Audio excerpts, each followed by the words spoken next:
J'étais en train de relire les rapports trimestriels quand mon téléphone a vibré avec un message qui allait tout changer. J'ai besoin d'une semaine pour réfléchir si tu vaux la peine qu'on continue. Pas de contexte, pas d'explication, juste un ultimatum glacial de la femme avec qui j'étais marié depuis 6 ans. La plupart des hommes auraient paniqué. La plupart auraient appelé immédiatement, suppliant pour des précisions, promettant de changer ce qui devait l'être. Mais en relisant ces mots une seconde fois, quelque chose s'est mis en place en moi. Elle ne me demandait pas d'espace pour travailler sur notre couple. Elle me donnait une date d'expiration comme si j'étais un produit sur une étagère dont elle n'était pas sûre de vouloir l'acheter. J'ai posé mon téléphone et j'ai terminé le rapport sur lequel je travaillais.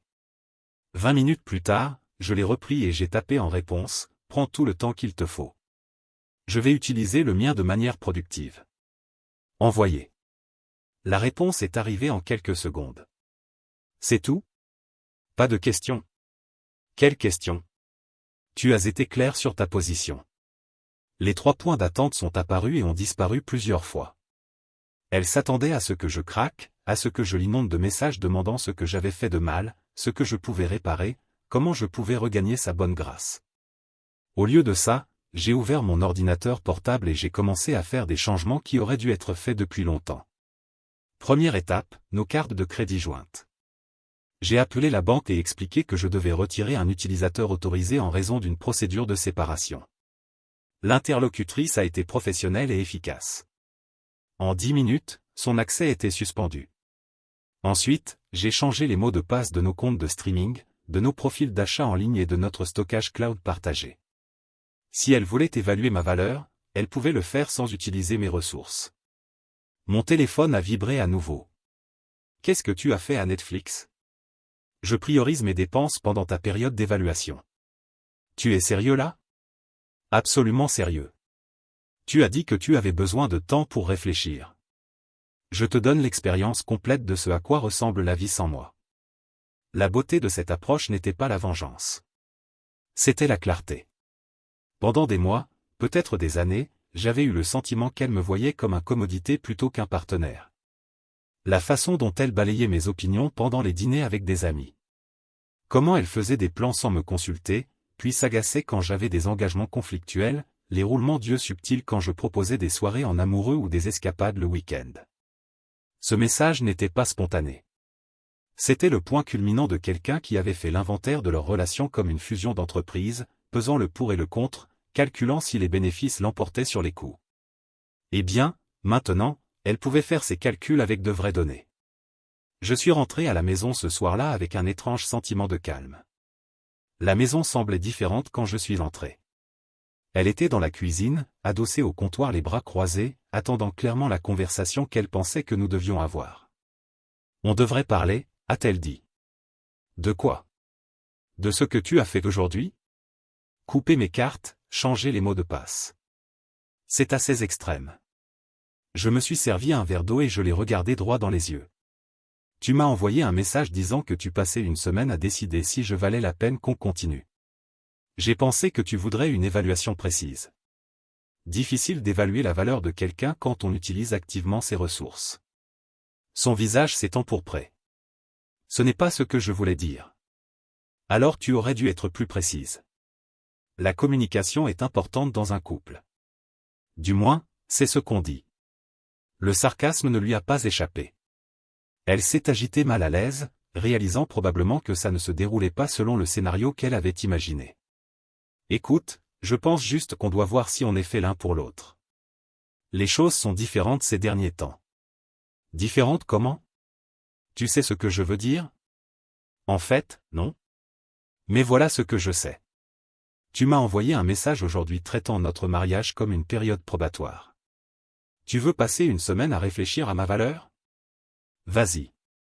Mais tu le feras avec une honnêteté totale. Pas de compte partagé, pas d'avantage conjoint, pas de filet de sécurité. Si tu évalues si je vaux la peine qu'on continue, tu dois expérimenter ce que tu garderais ou perdrais vraiment.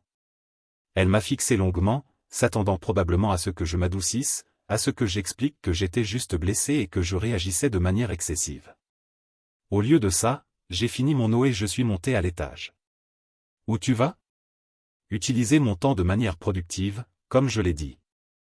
Ce soir-là, j'ai recherché des avocats en droit de la famille dans notre région parisienne. Pas parce que j'avais pris une décision définitive, mais parce qu'un homme qui connaît sa valeur n'attend pas que quelqu'un d'autre la reconnaisse. J'ai mis en favori 3 cabinets avec d'excellentes réputations et j'ai noté mentalement de les appeler demain. Mon téléphone est resté silencieux pour le reste de la soirée. Pas de message d'excuse, pas de tentative pour revenir sur son ultimatum, pas de reconnaissance que peut-être exiger que quelqu'un prouve sa valeur n'est pas la base d'un mariage sain. En éteignant les lumières, j'ai réalisé quelque chose d'important. Pour la première fois depuis des mois, je me sentais à nouveau moi-même. Pas la version de moi qui essayait de décoder ses humeurs et d'anticiper ses insatisfactions, mais l'homme qui savait ce qu'il apportait à la table et n'avait besoin de la permission de personne pour reconnaître sa propre valeur. Elle voulait une semaine pour réfléchir ? Très bien, mais elle allait découvrir que certaines évaluations en révèlent plus sur l'évaluateur que sur l'évalué. Le lendemain matin, je me suis réveillé avant mon réveil et je suis allé à la salle de sport. Pas parce que je stressais ou que j'essayais de prouver quoi que ce soit, mais parce que maintenir ma routine faisait partie de mes standards. Quand on connaît sa valeur, on ne laisse pas l'incertitude des autres dérailler sa constance. Je suis rentré pour la trouver assise à la table de la cuisine avec son ordinateur portable et une tasse de café, attendant clairement mon arrivée. Elle a levé les yeux avec expectation, anticipant probablement une conversation du lendemain matin sur les événements de la veille. « Bonne séance ?» a-t-elle demandé, son ton portant cette fausse désinvolture que les gens utilisent quand ils pêchent des réactions plus importantes. Toujours. J'ai pris un shake protéiné au frigo et j'ai commencé à préparer le petit déjeuner. J'ai réfléchi à ce que tu as dit hier. C'est le but, non ? Elle a fermé son ordinateur et s'est tournée vers moi. Je pense que tu prends ça du mauvais côté. Quand j'ai dit que j'avais besoin de temps pour réfléchir, je voulais dire qu'on devrait tous les deux évaluer où on en est.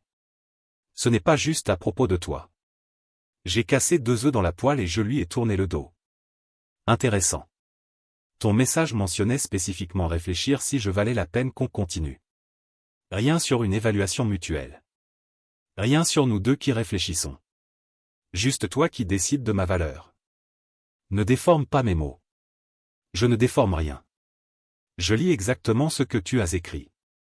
Je me suis retourné, adossé au comptoir. Mais puisque tu t'intéresses à l'évaluation, parlons-en. Qu'est-ce que tu évalues précisément ? La question l'a prise au dépourvu. Elle s'attendait à de la défensive, peut-être à des supplications pour des détails afin que je puisse aborder ses préoccupations. Au lieu de ça, je traitais ça comme la transaction commerciale qu'elle avait présentée. Eh bien, je veux dire, on s'est éloigné l'un de l'autre. Tu dois l'admettre. On s'est éloigné ? Comment ? Tu rentres toujours tard du travail. Tu ne veux plus sortir avec mes amis. Tu es distant. J'ai hoché la tête pensivement. Perspective intéressante. La partie sur les heures sup est exacte. J'ai mis des heures supplémentaires parce que j'ai été promu responsable régional il y a 3 mois. Tu te souviens ? Le soir où je suis rentré excité pour te le dire et que tu étais contrarié parce que ça signifiait que je raterais ta soirée vin et lecture avec ton club. Son visage s'est crispé légèrement. Quant à tes amis, tu as raison encore. J'ai arrêté de vouloir traîner avec des gens qui passent des soirées entières à se plaindre de leur mari pendant que ces maris ne sont pas là pour se défendre. Appelle ça un défaut de personnalité. Ce n'est pas juste. Être traité de distante par quelqu'un qui a passé le week-end dernier chez sa sœur sans en parler avant d'être déjà dans la voiture, ce n'est pas juste non plus.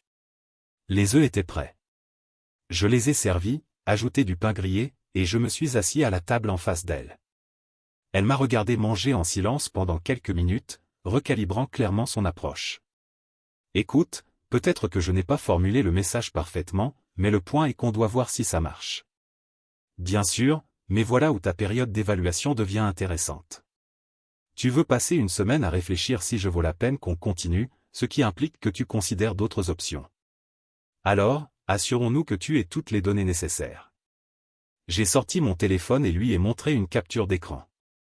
J'ai appelé notre compagnie d'assurance ce matin. Tu es encore couverte pour le reste de la semaine, mais je voulais comprendre les clauses de séparation de notre contrat. Il s'avère que si on se sépare définitivement, tu auras besoin de ta propre couverture. Tarif actuel pour quelqu'un de ton âge avec ton historique médical, environ 400 € par mois. Ses yeux se sont écarquillés. J'ai aussi regardé le prêt immobilier.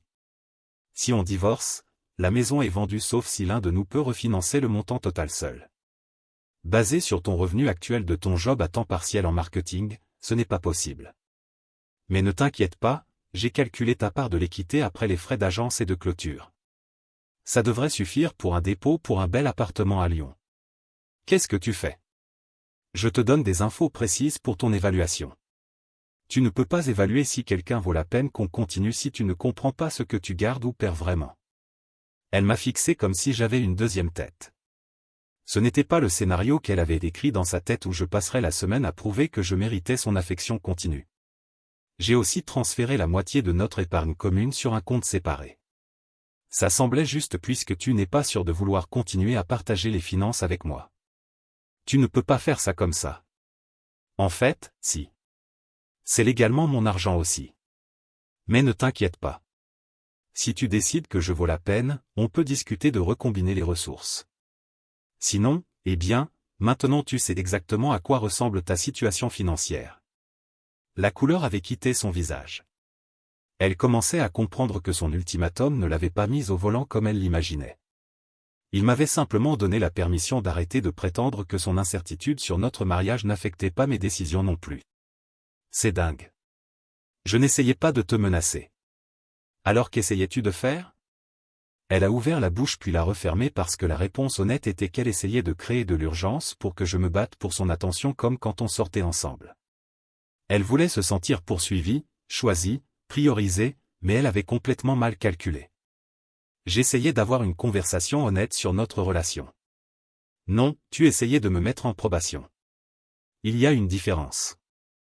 Les conversations honnêtes se font en face à face avec les deux personnes qui participent. Les ultimatums arrivent par message.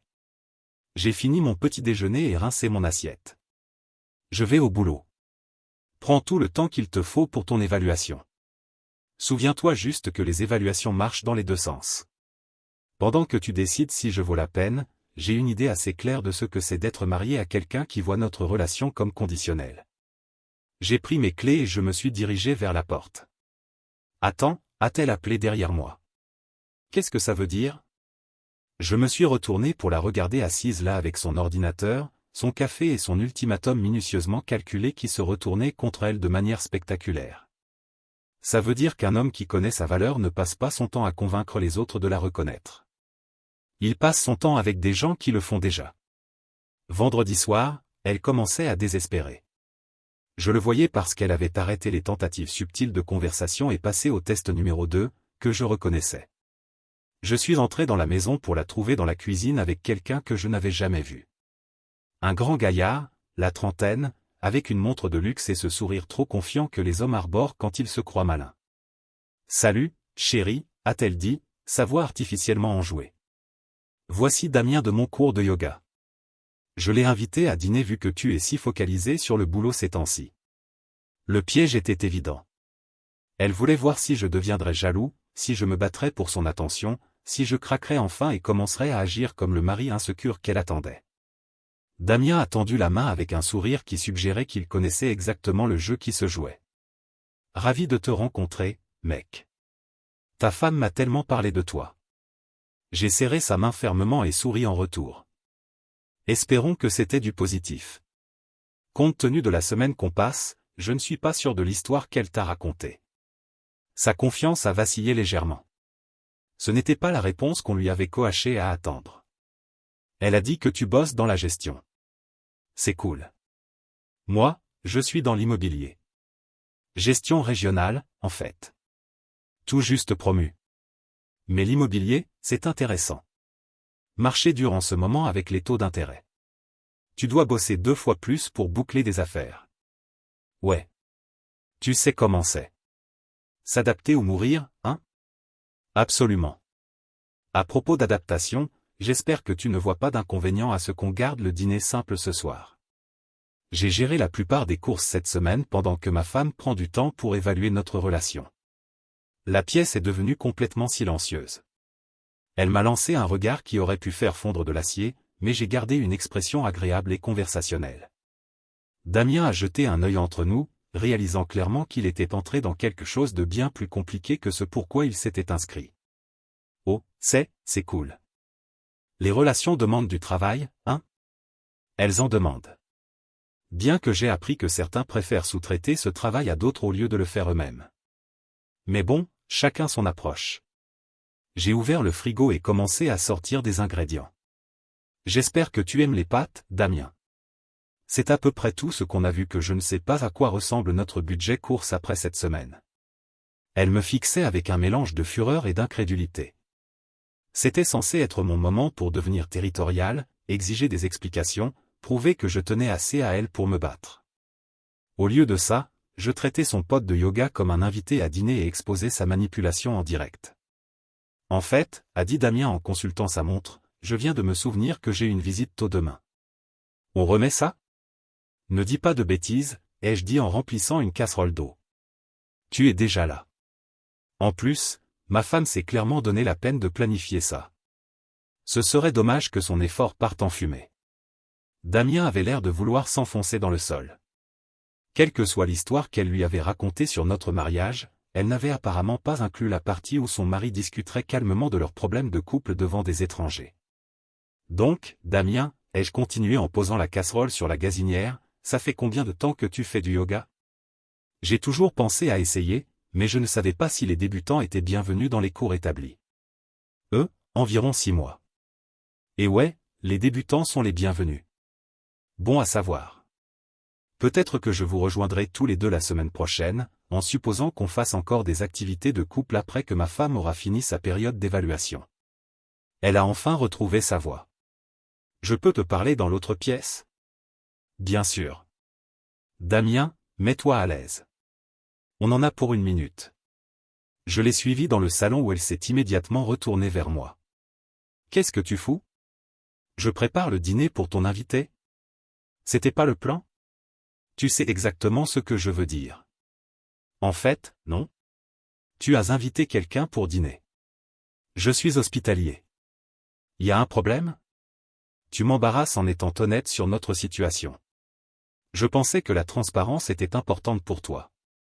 Après tout, tu as dit que tu avais besoin de temps pour évaluer si je valais la peine qu'on continue. Tu ne peux pas juste dire ça aux gens. Pourquoi pas? C'est la vérité. À moins que tu aies changé d'avis sur le besoin de cette période d'évaluation. Elle a ouvert la bouche puis l'a refermée. Parce que dire oui signifierait admettre que tout ça était une tactique de manipulation. Et dire non signifierait doubler la mise sur l'ultimatum qui ratait déjà. Ce n'est pas censé se passer comme ça. Comment quoi est censé se passer? Le dîner avec ton ami de yoga ou ta tentative de me rendre jaloux? Son visage a rougi. Je n'essayais pas de te rendre jaloux. Alors pourquoi tu n'as pas mentionné que tu invitais quelqu'un avant que j'entre et que je le trouve là? Pourquoi cet intérêt soudain pour recevoir du monde quand tu n'as presque pas cuisiné un repas le mois passé?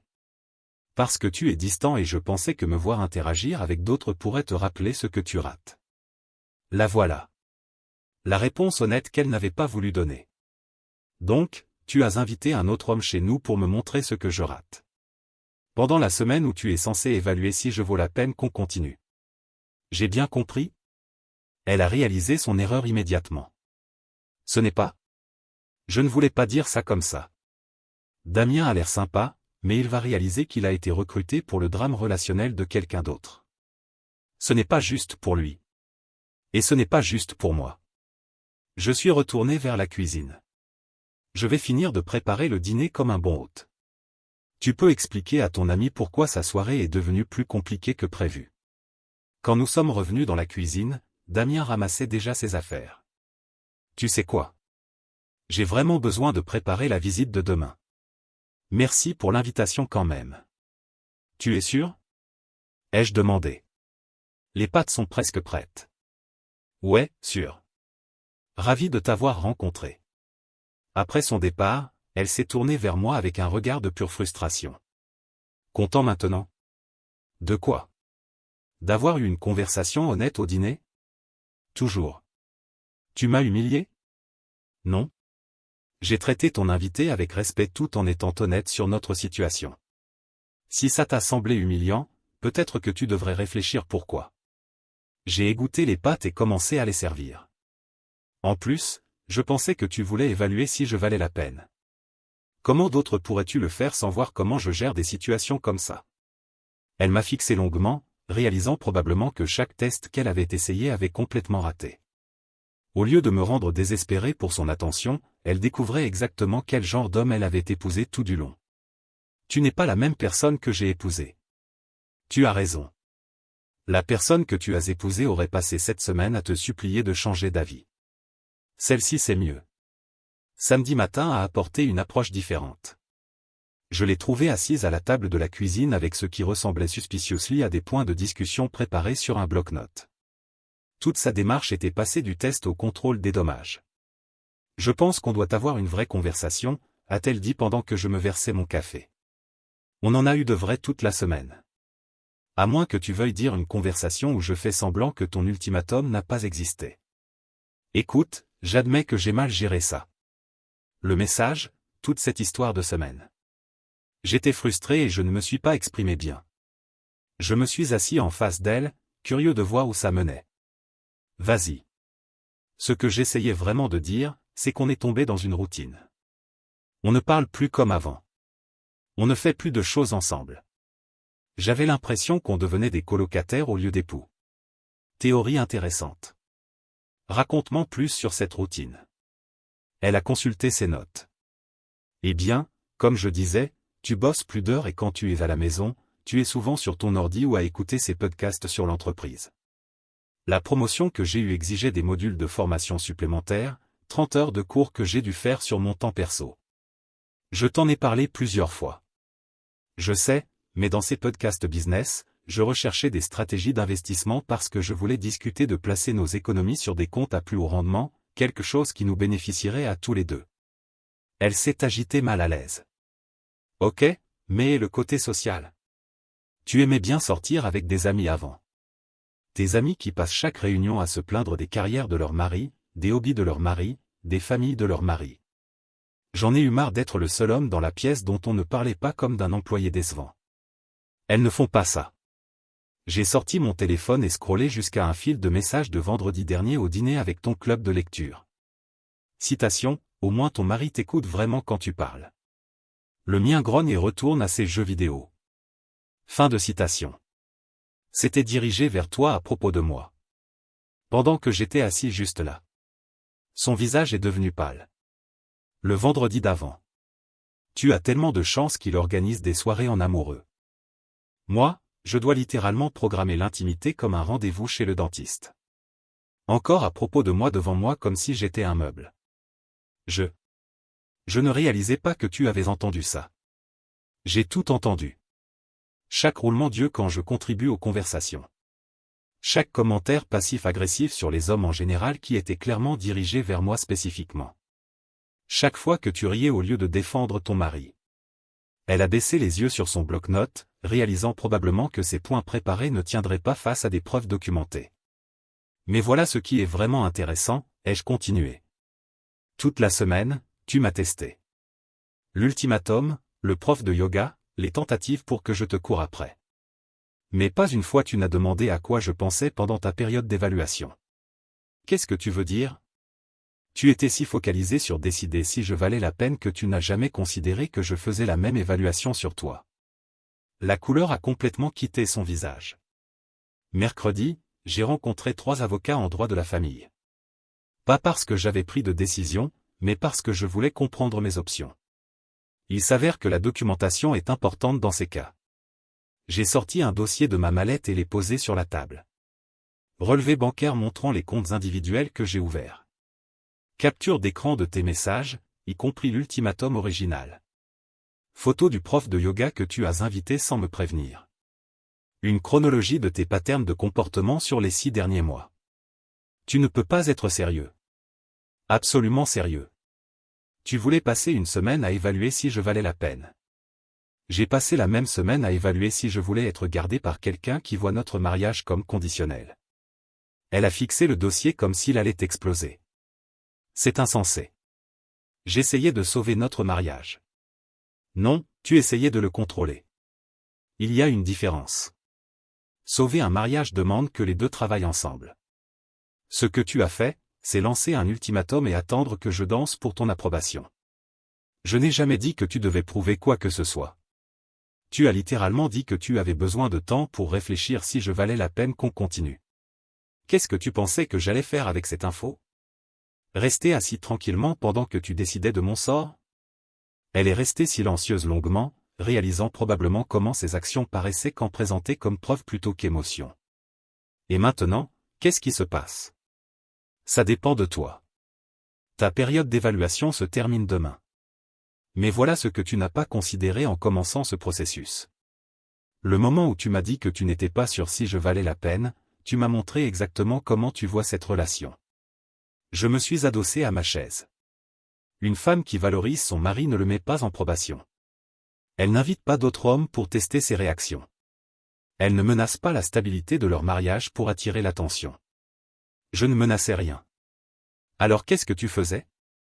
Elle a ouvert la bouche puis l'a refermée parce que la réponse honnête était qu'elle faisait absolument des menaces et on le savait tous les deux. Les avocats m'ont tous dit la même chose. La documentation compte. L'intention compte. Le pattern de comportement compte. Et ce que j'ai documenté cette semaine, c'est un pattern de manipulation, de tests et de jeux émotionnels. Tu me divorces? Je suis prêt à le faire. Les papiers sont prêts. Il ne manque que ma signature. Ses mains tremblaient maintenant. À cause d'un seul message.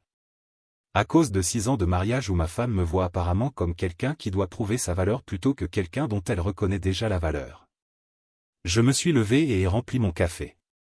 Tu voulais une semaine pour décider si je valais la peine. Demain c'est ta deadline. Mais comprends ça. Quelle que soit ta décision, j'en ai déjà pris une sur ce que ça veut dire d'être marié à quelqu'un qui pense que les ultimatums sont des outils relationnels appropriés. Qu'est-ce que ça veut dire?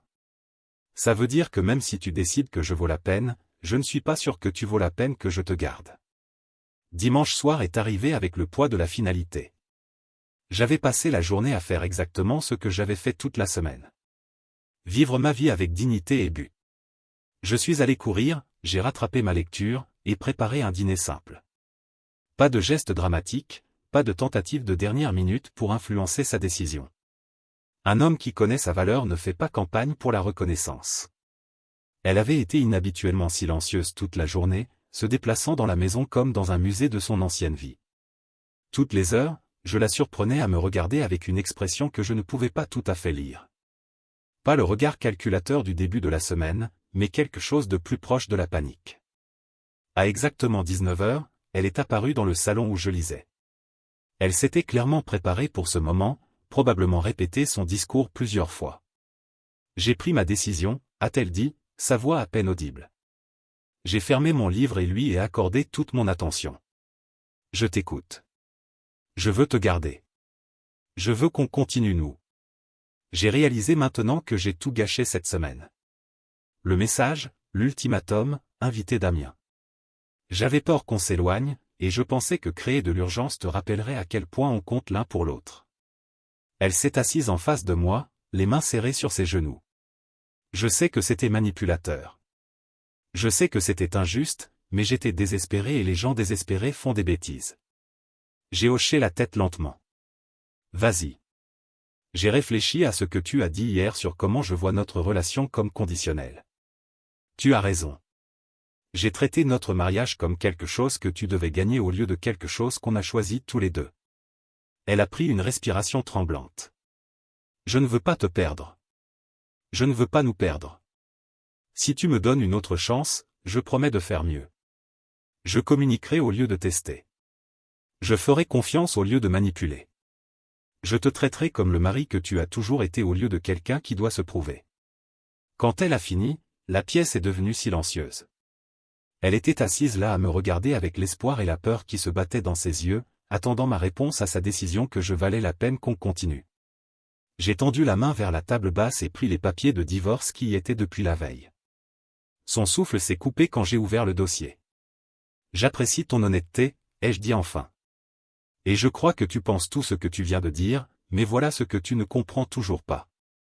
J'ai sorti un stylo et l'ai tenu au-dessus de la ligne de signature. Le moment où tu m'as envoyé ce message demandant une semaine pour évaluer ma valeur, notre mariage a changé pour toujours. Pas à cause de ce que tu as décidé, mais à cause de ce que tu as révélé sur comment tu me vois. Son visage est devenu blanc. S'il te plaît, ne signe pas ça. Pendant 6 ans, je pensais être marié à quelqu'un qui m'avait choisi. Quelqu'un qui voyait ma valeur et décidait de construire une vie avec moi. Cette semaine, j'ai découvert que j'étais en fait marié à quelqu'un qui me voit comme une marchandise. Quelqu'un qui doit évaluer périodiquement. Ce n'est plus vrai. Je t'ai dit que j'ai réalisé que j'avais tort. Tu réalises que tu avais tort parce que les conséquences sont devenues réelles. Mais qu'est-ce qui se passe la prochaine fois que tu te sens insécure? La prochaine fois qu'on traverse une mauvaise passe? J'ai droit à une autre période d'évaluation? Un autre ultimatum? Elle pleurait maintenant, mais j'ai continué. Tu voulais une semaine pour décider si je valais la peine. Eh bien, j'ai utilisé cette même semaine pour décider si je voulais être gardé par quelqu'un qui pense que c'est une façon appropriée de gérer un mariage. J'ai signé les papiers d'une main ferme. Et j'ai décidé que non. Tu ne peux pas faire ça. On peut réparer ça. Non, on ne peut pas. Parce que le problème fondamental n'est pas quelque chose qui se répare avec des promesses. Tu ne me vois pas comme un partenaire égal. Tu me vois comme quelqu'un dont la position dans ta vie a besoin d'un examen périodique. Je me suis levé et lui ai tendu les papiers signés. Je ne suis plus en colère. Je ne suis plus blessé. Je suis juste fatigué d'être marié à quelqu'un qui traite l'amour comme une évaluation de performance. Elle a serré les papiers sans les regarder. Et tout ce qu'on a construit ensemble? 6 ans de mariage, notre maison, nos plans. Ces choses étaient construites sur l'hypothèse qu'on se valorisait inconditionnellement. Tu as prouvé que cette hypothèse était fausse. Au moins de ton côté. Je peux changer. Je vais changer. Peut-être que oui, mais pas avec moi. Je ne suis pas intéressé à être l'expérience d'apprentissage ou le projet de rédemption de quelqu'un. Je suis intéressé à être avec quelqu'un qui connaît déjà ma valeur sans avoir besoin d'une semaine pour y réfléchir. Je me suis dirigé vers l'escalier, puis me suis retourné pour la regarder une dernière fois. Elle était assise là tenant les papiers de divorce, des larmes coulant sur son visage, réalisant probablement que sa période d'évaluation avait raté de la manière la plus spectaculaire possible. Pour ce que ça vaut, ai-je dit, j'espère que tu en tires une leçon. J'espère que ta prochaine relation sera avec quelqu'un que tu n'auras jamais besoin de tester ou d'évaluer ou de mettre en probation parce que c'est ça l'amour vrai. Ça ressemble à choisir quelqu'un et ne jamais remettre ce choix en question. Qu'est-ce que je suis censé faire maintenant? Ce que tu veux. Tu es libre de trouver quelqu'un dont la valeur tu n'as pas besoin de temps pour considérer. Quelqu'un qui répond à quels que soient les standards que tu figures encore. Quelqu'un qui n'a pas d'objection à être évalué. Je suis monté paquer un sac. Je resterai à l'hôtel pendant qu'on réglait les détails. Mais la partie dure était finie. J'avais choisi ma propre valeur au-dessus de l'incertitude de quelqu'un d'autre à son sujet. Derrière moi, je l'entendais sangloter, réalisant probablement que sa semaine d'évaluation lui avait coûté tout ce qu'elle essayait de sauver. Mais ce n'était plus mon problème. Je lui avais donné exactement ce qu'elle avait demandé. Une honnêteté totale sur ce à quoi ressemblait la vie sans moi. La différence, c'est qu'elle pensait être celle qui choisissait. Elle n'avait jamais considéré que les ultimatums marchent dans les deux sens et qu'un homme qui connaît sa valeur n'attend pas que les autres la reconnaissent. Il trouve quelqu'un qui le fait déjà. En rangeant mes vêtements, j'ai ressenti quelque chose que je n'avais pas connu depuis des mois. La paix. Le genre de paix qui vient enfin d'arrêter le travail épuisant de se prouver à quelqu'un qui devrait déjà connaître ta valeur. Elle avait eu sa semaine pour réfléchir, et j'avais eu ma liberté. Notre histoire touche à sa fin. Si tu es arrivé jusqu'ici, qu'en dis-tu d'abonner à notre chaîne? Ça nous aide énormément. J'ai sélectionné 2 autres vidéos pour toi que je suis sûr que tu vas adorer. N'hésite pas à cliquer dessus. Je t'attends dans la prochaine histoire. À bientôt.